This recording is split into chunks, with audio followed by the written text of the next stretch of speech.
This is When Science Speaks, a new web series profiling innovative and interesting people working in science and technical fields, from academia to industry to the nonprofit world. We explore how to be a powerhouse advocate for science and your research, how to advance your career in meaningful ways that make you happy, and how to push back on the ongoing assault on science and other related issues of interest happening in the world.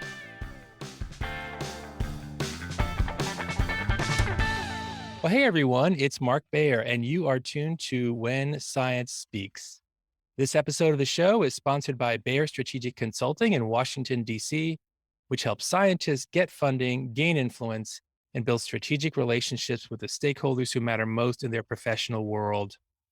Reaching those goals often involves effective translation of complicated research into engaging, jargon-free communication that boils down complex topics to capture the attention of decision makers and general audiences. Interested in getting a free resource to help you do just that? Go to complexitymadeclear.com to get the 11 keys for translating complexity. That's complexitymadeclear.com to get your free infographic used by science communicators at major organizations to boil down, but not dumb down, complicated science and technical topics for key stakeholders. I am so pleased to welcome Sheril Kirshenbaum to the show today. Sheril is a scientist and author working to enhance public understanding of science and improve communication between scientists, policymakers, and the public. She currently hosts Serving Up Science at PBS Digital Studios and is executive director of Science Debate, a nonprofit, nonpartisan organization working to get every candidate on record on science policy. Sheril co-authored Unscientific America, How Scientific Illiteracy Threatens Our Future with Chris Mooney, which was chosen by Library Journal as one of the best Sci-Tech Books of 2009 and named by President Obama's science advisor, John Holdren, as a top recommended read. And we'll have links in the show notes to all the resources that we're mentioning, including Sheril's book. Sheril has been featured in documentary films about science and society, and her writing appears in publications such as Bloomberg and The Atlantic, as well as in scientific journals such as Nature and Science. Sheril has been a 2015 Presidential Leadership Scholar, a Marshall Memorial Fellow, and a legislative NOAA Sea Grant Knauss Fellow in the U.S. Senate with Senator Bill Nelson, who is now NASA Administrator. Sheril holds master's degrees in marine biology and policy and is currently working toward a PhD in community sustainability. Her research focuses on how we make decisions about science and policy. Sheril, it is so wonderful to be here. I know we're going to have a lot to talk about. Thank you so much for inviting me to chat. So we had a chance to talk offline about your experience as the first in your immediate family to go to grad school, and many listeners share this experience. Could you tell us about some of the challenges that you faced and how you successfully navigated in sometimes unfamiliar territory?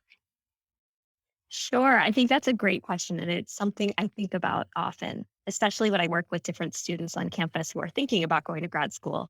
I would say in my own case, despite not having models or really understanding how graduate school works, I did have a really supportive family that just said, keep following your passions and do what you want. Although at times they didn't understand why I was still going to school, or in this case, now in 2022, going back to school. They've always been supportive. I've had really great mentors throughout my academic career as well, which can make all the difference. But it can definitely be very tricky to know what to expect in grad school when you don't know a bunch of scientists or academics in your life.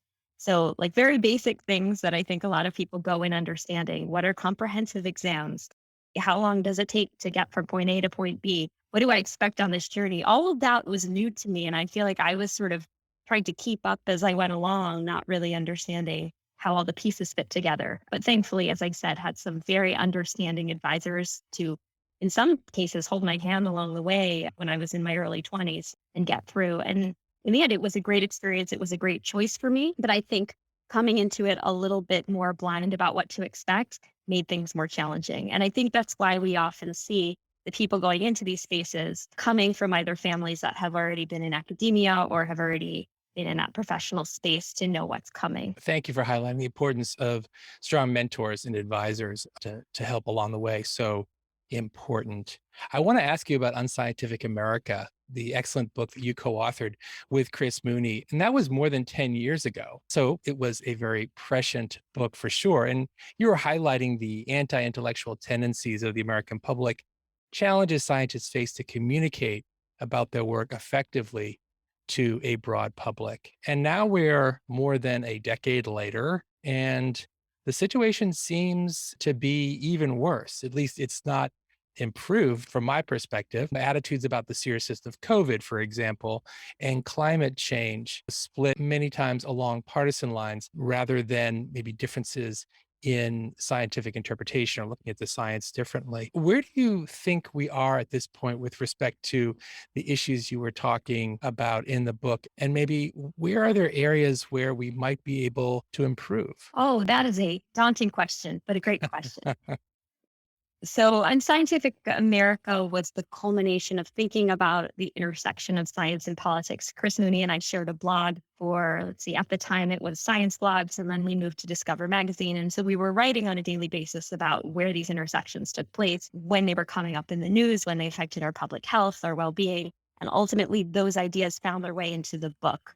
But this was, gosh, we were writing, I guess, in 2007, 2008. And so a lot of the issues we were focused on then were things from the George W. Bush administration coming out of those years. And there were a lot of things that you could point to at the time that didn't really follow evidence-based science in policymaking. So the book was received well. And then I think there was like a growing complacency on a lot of these issues during the Obama administration because he brought so many scientists into his administration, had a strong science advisor, was focused on the agencies making decisions and coming to the White House with the best scientists they had. And then suddenly in 2015, 16, 17, there was a real renewed interest in the kinds of topics we were talking about in Unscientific America. And it wasn't just about science and policymaking, but the intersections of science in our lives and why there's this disconnect at times between public attitudes, public ideas, and science itself, whether it's how science is portrayed in the media, where science fits into sometimes the law, all these other things that seem disjointed, disconnected, but ultimately are part of this comprehensive story about how we live our lives and how science is fundamentally part of every aspect of that. And so then we came into the Trump administration, where we're starting, if you remember, Sharpiegate, where we're starting to not just have disagreements about what science policy should look like and what science should be followed, but also how states fit on a map, what we would assume were facts that everyone had agreed upon before that. So it became a very different kind of conversation. And that is one of the reasons the research I do now is focused on why rational people make seemingly irrational decisions or take seemingly irrational action, where that comes from. And of course, the rise of anti-intellectualism, anti-elitism, anti-establishment views, which has really been fostered by this rise in populism and how that affects the way we receive information. And there's so much there. I think it's very easy to point at anti-science attitudes and just feel like, oh, this community is uneducated or unsophisticated. Why are they acting out and choosing things that aren't in their best interests? When really so much of it has to do with a building resentment, with a sense that Washington isn't working for certain communities and pushing back on the people deemed as, quote, elites, because it's seen that they're being mocked by this group that doesn't really understand where they're coming from. So all of a sudden, these anti-science attitudes aren't just about what the science community is doing in terms of their research. It's more a pushback on what they represent. And I think because of that, we're running into a lot of problems here in 2022 and for the foreseeable future. Let's pick up a little bit on that because you and I had a chance to talk offline about the rise of misinformation, what was called alternative facts early on in the Trump administration. Fake news is something that we hear a lot. And we're a wave of disinformation now coming out of Russia. We're talking right now during the Russian attack on Ukraine. And I'd love to you dig a little deeper on these ideas with respect to why people believe or why they might support something which actually is not in their financial best interest. For example, I want to highlight something that you said too. You talked about anger and resentment. And when I think about people buying in to information that's just not correct, I think about feelings and sentiment and values and beliefs, which are rooted in things that are other than evidence-based information, rooted in culture or faith or community values, which could be in real life or it could be online. And that disconnect between maybe those of us who are talking about issues like COVID or climate change and citing statistics and the latest CDC information when we are maybe leaving behind some of these other very important elements as far as what people use to make decisions that are more emotional in nature. You're touching on so many themes that I think about on a daily basis. So I love that question. And gosh, we could take this so many different ways. Right. I guess I'll start with just the anecdote that I thought it was real interesting that Oxford Dictionaries puts out a International Word of the Year. And in 2016, they chose the term post-truth because it was clear we were grappling with something that was different and that was changing and that, this term really captured a moment. But what you're touching on with what you said a moment ago was that facts aren't enough. And the truth is we can collect as many facts as we can manage, but we live in this world with bounded rationality, which means we can never have complete information on any given situation. And so we have to work within that context. And of course, we're hearing different quote unquote facts from different communities, and we have to figure out what should be prioritized. At the same time, we work within this space where we're all kind of subject to motivated reasoning, where we may want to be objective, but we're also directionally motivated to find the conclusions that we're already looking for in some cases, because maybe that supports us economically, because maybe short-term gains as a politician are to act a certain way that maybe doesn't see certain communities represented as well because of who their donors might be. And there's all these factors going into how we make decisions and what we do next. And then there's this tendency to really not see the whole picture. We live in a very complex world with all sorts of forces acting on how we behave, the way we behave, what actions we choose to take. Now, in my position at Michigan State University as an academic scientist, one of the things I do is I work on the food space. So I work at the intersection of agriculture and climate. And it's really easy, I think, to point to the last few years and say this rise in misinformation is worse than it ever was before. And why are we doing this? And I constantly think of the opening lines to the book Peter Pan, if you've read that by Barry, where it's something to the effect of all of this has happened before and all of this will happen again. So you look at the food space and you see, my goodness, it's not just now.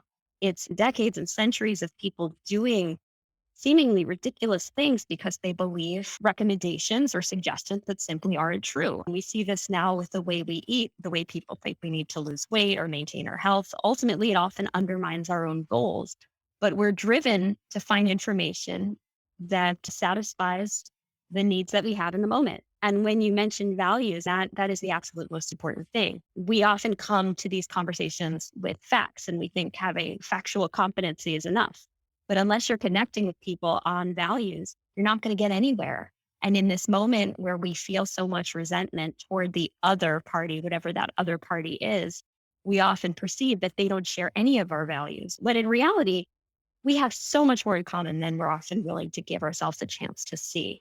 And so, at least in my own world, when I make recommendations about how to be an effective science communicator, especially in the policy space, it's always finding what we have in common before taking a step back and looking for what our differences might be. This is actually a Sarah Silverman quote, but I think it's so perfect. She was talking more broadly, but she had this moment in her podcast where she said, we have to look for ourselves in each other.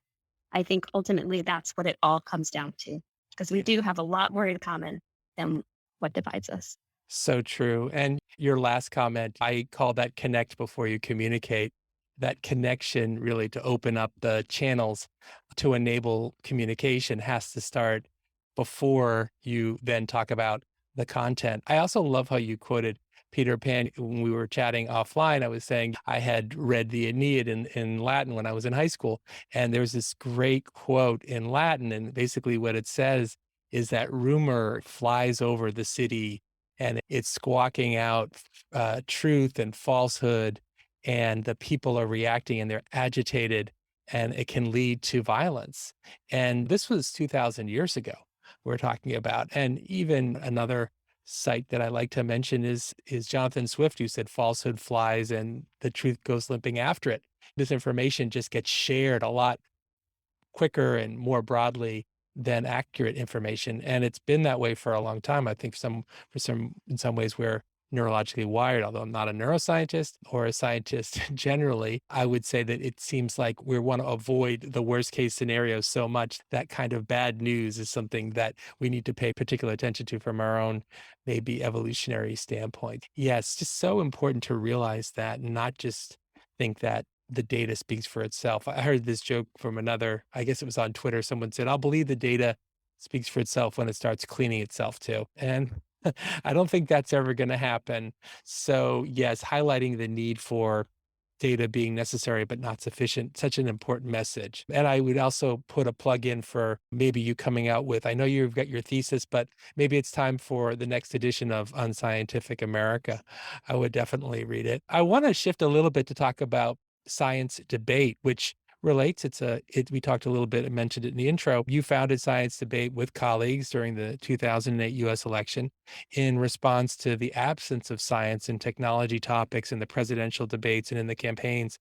Can you tell us about the mission of Science Debate and how the science policy landscape has changed over the past 15 years or so since you founded the group, and whether you have plans for Science Debate in the lead up maybe to the 2022 elections, or how folks who are interested could get involved? I love talking about science debate. So, of course, science debate started simply as an idea with some co-founders. I'm one of several co-founders, but it started with this. And a few of us just noticed that it was 2007. We were hearing all of these candidates talk about a variety of issues, economic issues, national security issues, but we weren't hearing about science leading up to the election.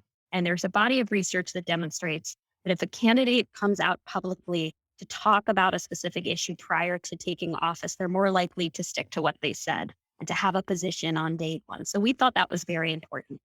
And I should mention this involved Chris Mooney, who is a science journalist, writes for the Washington Post now.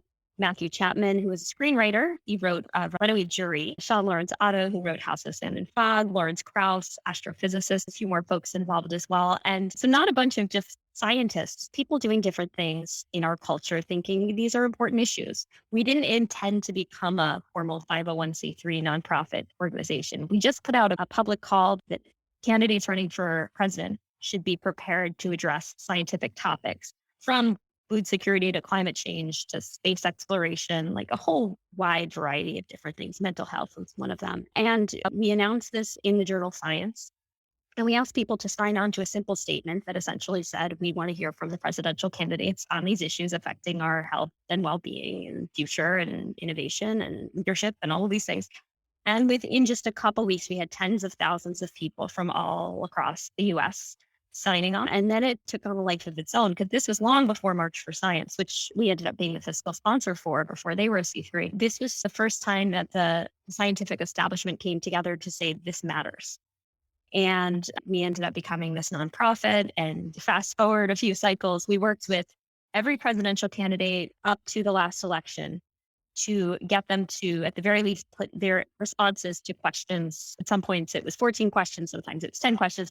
But questions that people from all different organizations in science put together as the top pressing scientific policy questions facing the next administration.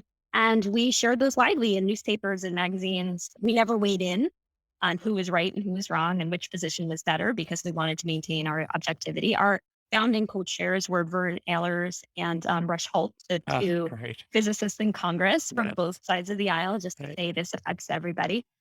And we've had some success. The last cycle, Donald Trump did respond to our questions in 2016, as did Hillary Clinton. And we included the third-party candidates that we thought they would have an impact on that election, and they did. They all responded. By 2020, it was pretty clear that Donald Trump's team was not going to be that interested to work with us. And so we have volunteers all across the U.S., chapters in many states. And they got going at the state level. So they started approaching their own congressional candidates and Senate candidates and gubernatorial candidates with questions that they developed that we oversaw to make sure they didn't lean one direction or the other. And so the state initiative expanded and exploded in more ways than I could have imagined, which has been really fun to follow. And a lot of op-eds and different events came out of that at the state level. And science debate lives on. So what happens in the midterms? There will be midterm questions at the state level. We are happily and enthusiastically in transition now. So we haven't publicly announced this, but Science Debate will be moving on to be a part of another organization, and I will be stepping away and serving as an advisory role because I think we suffer from a bit of founder syndrome, and I'm happy to let some other folks take the reins for a while. But it was a very long answer, but we're just really proud of the work we've done. And we are also very excited by the number of new organizations that have come into the science policy space since we got started. Because initially, this was a conversation of one giant push to say, hey, this stuff matters. And now we see so many organizations and groups filling that space in wonderful ways that are inclusive and diverse and bring new ideas and new conversations into science policy. And I think that's absolutely wonderful and encouraging to see. Yes, so true. And I think the focus on the state level is a great way to orient and getting state legislators to take positions. And as you said, oftentimes once that is out there, that position's out there, we humans like to be consistent. You can get that kind of commitment at an early stage. Sometimes it's not as, quote, partisan, maybe on the state level. It's not always on these topics. It's not always as partisan. You get ideas and these commitments out there, and then perhaps these legislators move on and they're serving in Congress. We'll see, but an excellent organization. Thanks for all your hard work on that. Must have been a huge lift, and you did it for a long time. So I'll be excited to hear and see what is next for Science Debate as it moves into its new formulation. I want to ask you, because as a scientist, you've also been involved in policy firsthand in several different settings. But I want to ask you specifically about your experience in the US Congress as a legislative NOAA Sea Grant Knauss Fellow in the US Senate with Senator Bill Nelson, who's mentioned now. He's now NASA administrator. So now you're immersed in the academic world, but also here you were really immersed in the policymaking world. Can you share with listeners, many of whom are interested in doing fellowships and so forth, what you did, what you worked on in the office, and what surprised you, and what recommendations you have for listeners who are interested in getting involved in policymaking in one way or another? It doesn't have to be in Congress. Yes. So it was extraordinary to work in that space, as you well know. And I came in with one of my masters is in public policy. I thought I knew how things moved and worked and how a bill goes through Congress. And within a few days, realized everything I thought I knew was probably wrong. And I think I shared this story with you when we were talking last time. On the first day on the job, I came into my Senate office and I noticed all of my colleagues seemed to be talking about R&D, which for me immediately means research and development, because that's the world I come from, which essentially covers a lot of the science and technology issues making their way through Congress. And I got really excited and I thought, wow, these folks care as much as I do about this stuff. I'm so encouraged. And then it was very clear within a couple hours that they were referring to Republicans and Democrats. And I had a lot of acronyms to learn. And so it was really catch up for the first few months of figuring out what the acronyms were, who talks to who about what my role should be, what kinds of briefing information I actually needed, because so many people would come into my office with a whole variety of piles of information when in the end of the day, I could have 5 meetings on a single topic. And my boss, Senator Nelson, needed a 1-page memo with 3 bullet points: what the issue is, why does it matter to our state, why is it important? Like that's it. And so you'd have scientists coming in with big fact sheets and statistics and figures, and sometimes printed out PowerPoint slides, which I would never advise to do. And you'd have other groups that might not be so evidence-based or coming from the science community who could make really convincing arguments, seemingly informed by science, that for me were sometimes hard to figure out where they were coming from or what their special interests might be, what their angle was, what they wanted. And for someone outside of academia, which is the vast majority of staff, who I think want to do the right thing and a good job, but maybe don't know to look for the difference between a doctor coming in with an economic degree to argue X versus another doctor coming in with a background in what they're there for, making a less convincing case, I think things get very muddled.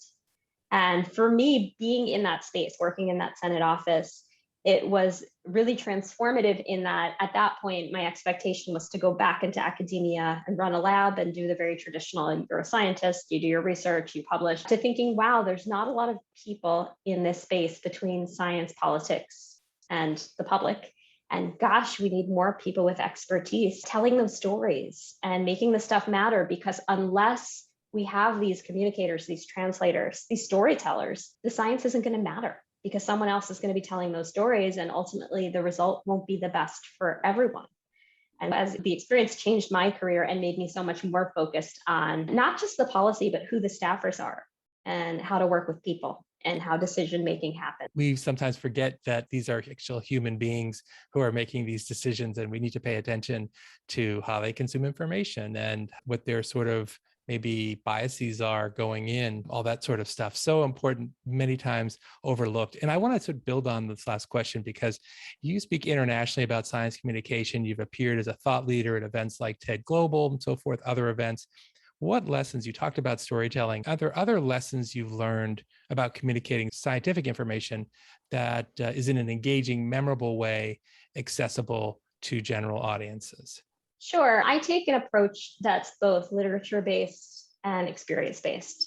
So I always like to start with relational strategies. And this leans heavily on work by my colleague and coincidentally neighbor, John Bestley, who studies public understanding of science, does a lot of work with the national academies. But relational strategies are things that we can do to let people know we care, to make ourselves more available.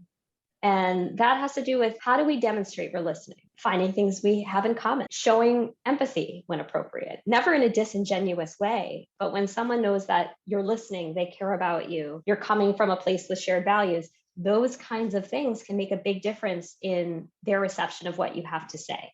And the same thing isn't going to work for everyone, but maybe it's taking a moment to introduce yourself in a different context, or noticing that they like a sports team that you follow too before you get into the big conversation. Those kinds of things, they set the stage for what happens next. When it comes to the message itself, how you communicate, there's a whole variety of different things that I like to recommend. There's the obvious, which I'm sure you touch on your show all the time, not using too much jargon, figuring out the key points early on, thinking about cultural references, but thinking about your audience, because so many of us in the science community, we're trained to take this one-size-fits-all approach to our messaging. I know the same message isn't going to hit for me the way it's going to hit for my kids, for example. So if someone wants to reach me, they can frame a message with like lots of weird 90s pop culture things. That gets me every time. A messenger, although he's not alive anymore, but like I adore Carl Sagan. So you show me Carl Sagan saying anything and I'm all in. That's not going to hit the same for someone who's a millennial or who's Gen Z. At the same time, thinking about, like I always tell my audiences, take a step back and ask yourself, are you the right ambassador for this message? If I'm going into a community that has no sense of where I'm coming from, what I do, what my background is, why I'm there, they have an excuse not to pay very much attention to what I have to say. Often I like to find ambassadors in the community where the work needs to happen in order to be effective. And maybe that means working with community members to be those science communicators or those people communicators really in that space. And then there's other things, and I go into a lot more detail in my work now and even in Unscientific America at the time, but adapting to social media. I think so many folks, at least in the science community, are reticent to feel comfortable in that space. It's changing though. I think younger scientists and younger science advocates are much more involved and engaged than they used to be. But the most important piece, I think, if nothing else sticks, is to listen. If you aren't listening, if you're there to give a message and get your spiel out and leave, it doesn't do much, because learning has to happen through engagement. And so listening to your audience, whether it's one person, whether it's a whole conference full of people, taking time to step back, giving them ways to follow up, to communicate, whether it's your phone number or your email address, whatever it is, but making time and making it clear that you want to listen to them as much as you expect them to. I mean, that's about respect. That's about not building this kind of resentment we talked about before. And ultimately, I think that's key to making progress. Thank you for highlighting things that people often miss. One thing I just want to underscore that you mentioned is the messenger. People oftentimes spend so much time on the message that they just think, okay, anyone can deliver it. And it's not true. And finding these similarities between messenger and audience are just so key. And I'm glad that we have this opportunity, as you've raised it, to underscore it. And the other thing I think that's implicit in a lot of things that you said is it takes some research before you actually start to figure out what you're going to say. And I tell scientists, good news is that people tell me you guys are good at research, right? You can, once you learn what you should be researching and where to find it, then you can go off and really uncover a lot of very important things that will enable your message to be heard. Because otherwise, as you're saying, they have an excuse not to listen if you do not do these things. Pivot to a pressing matter of great import to all of us, which is, of course, the science of kissing. You wrote an entire book about this, which is called The Science of Kissing, and we'll have a link to that, exploring everything you always wanted to know about kissing, but either haven't asked, couldn't find out, or didn't realize you should understand.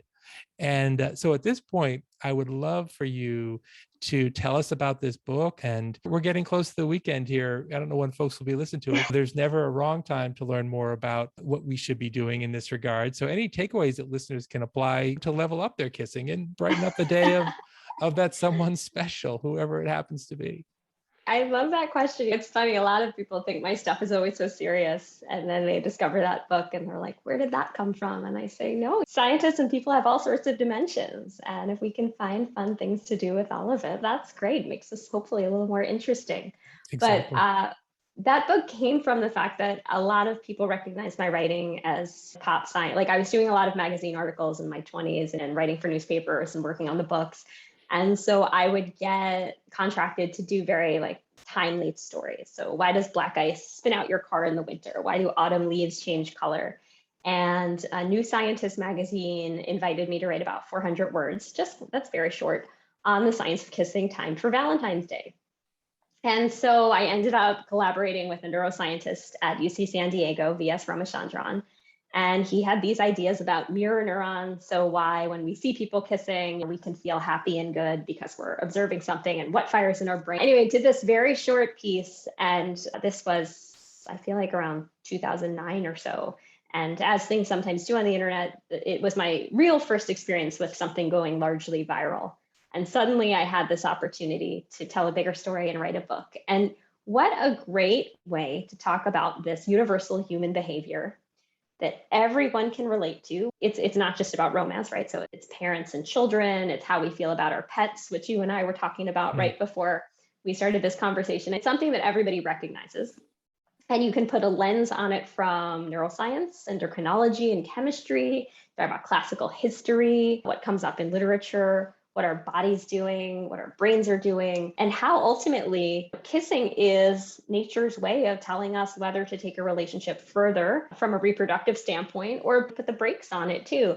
And so there's just so much there. And it was a really fun opportunity to share that. And also, I convinced a neuroscientist at NYU to do an experiment by putting people in a brain scanning machine at New York University. And so got to take readers into the experience of setting up an experiment. And ultimately, we published a paper out of it, looking at the brain's response to visual images of kissing. So yeah, happy to talk about any of the details. But it was an exercise in, here's something that we might not spend too much time thinking about, but is this evolutionarily significant behavior in all of our lives for a myriad of different reasons.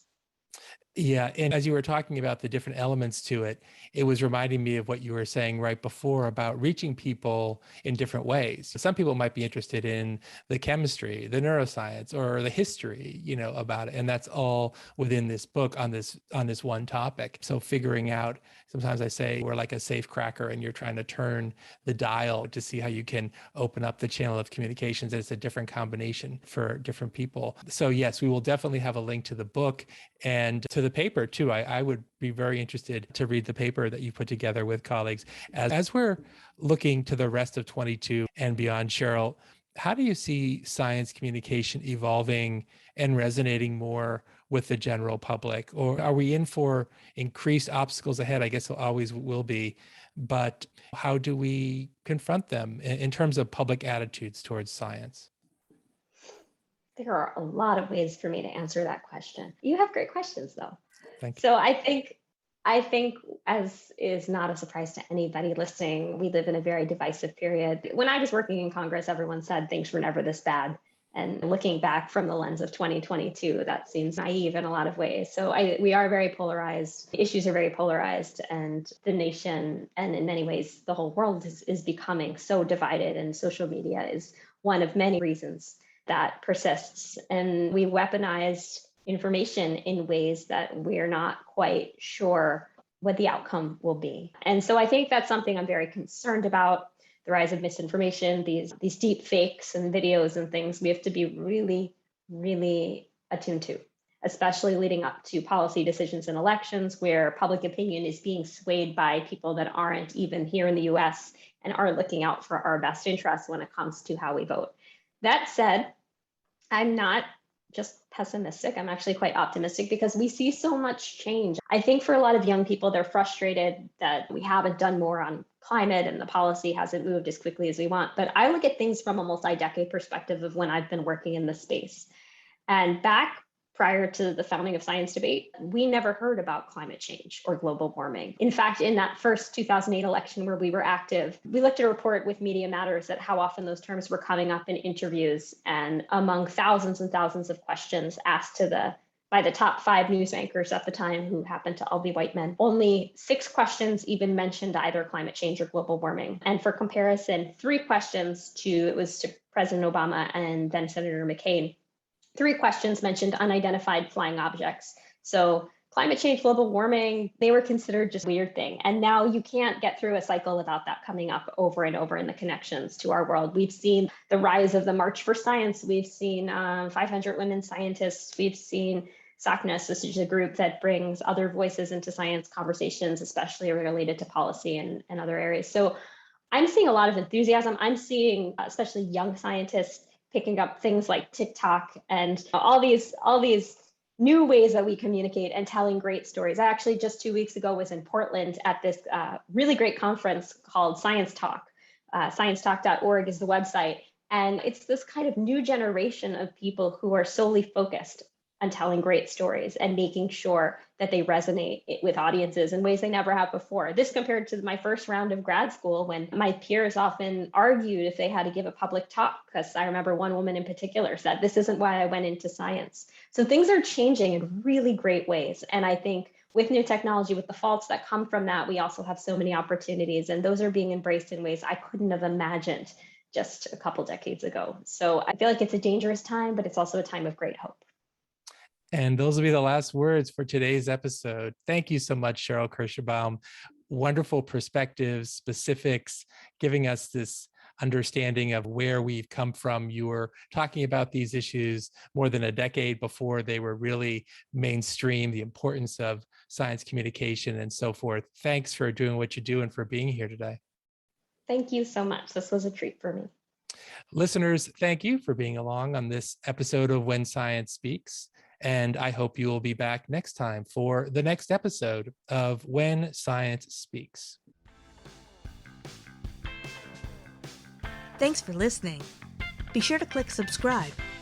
Check us out on the web at whensciencespeaks.com, and we'll see you next time.